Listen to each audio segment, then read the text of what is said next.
What's up, coaster fans? And here's a video that will piss some of you off. What is a credit? Not necessarily what is a coaster, though I will discuss that in a bit as well, but every enthusiast seems to have their own definition of what they can add to their coaster count. I will keep track of my own coaster count rather than relying on a site to do so because I have my own opinions and I'm going to talk about them here. So first, let's talk about clones, the same exact ride, often with the same exact name at different parks. They are totally different rides in different locations with a different feel. So for me, this is an easy one. I say, yes, each clone you ride is a separate credit. So let's dig a little deeper. How about relocated coasters? I have quite a few of these on my list, including Goliath at Six Flags New England, and several that came from Geauga Lake. Sure, they're literally the same ride that you rode somewhere else, but with a new location and a new theme. I say it's a different experience and that yes, it should be considered a new coaster. So how about dual track coasters?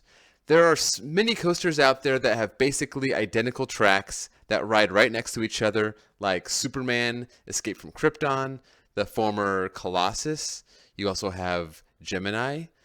You also have rides that are mirror images of each other, like Rebel Yell and Racer, and also Kentucky Kingdom's Twisted Twins. To those, I say no. You do not get 2 credits for riding each side. There's nothing different about each side except maybe a slightly different view. Now, there are some coasters that have 2 tracks, but the ride experiences are very different. One of these is obviously Dueling Dragons, which now that it's gone, I get to go back to calling it that, as well as another defunct classic, Batman and Robin the Chiller. So since each ride provides unique elements, I say yes, both sides are separate credits. But what about when certain rides flip their trains around so they run backwards? I've been on a few of these, like Colossus and Viper, and also Superman used to run forwards until 2011 before they turned the car around. So this one probably splits the coaster community, but I'm going to say no, it's not a new credit if you ride it forward and backward, any more than riding the rear car on DC Rival's Hypercoaster is a separate credit. So recently, a couple B&M stand-up coasters have been converted into floorless coasters. Mantis is now Rougarou, and Vortex is now Patriot. These have received a fresh coat of paint and a retheme along with totally different trains. This is kind of a tough one, but I say yes. These are new credits because the ride experience is different enough to warrant calling it a new coaster. Now, I'm not sure how many people actually do this, but in the case of the rides that are simply repainted and rethemed, like when Superman Ride of Steel and Medusa became Bizarro, I definitely do not consider these new credits.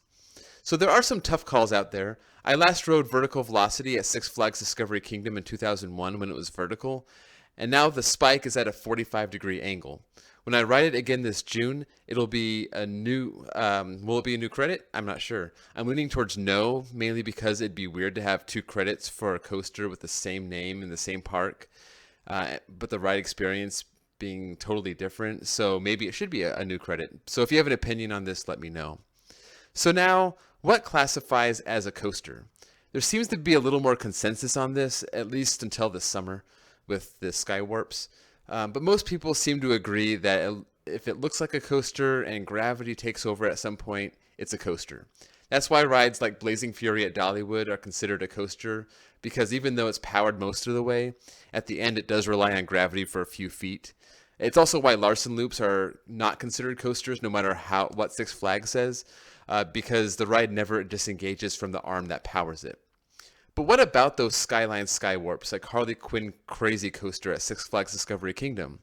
On first glance, it looks like a glorified Larson Loop and has Flat Ride written all over it. But it does disengage from its power source and has gravity take over, so it's hard to justify denying this ride as a coaster, and RCDB seems to agree.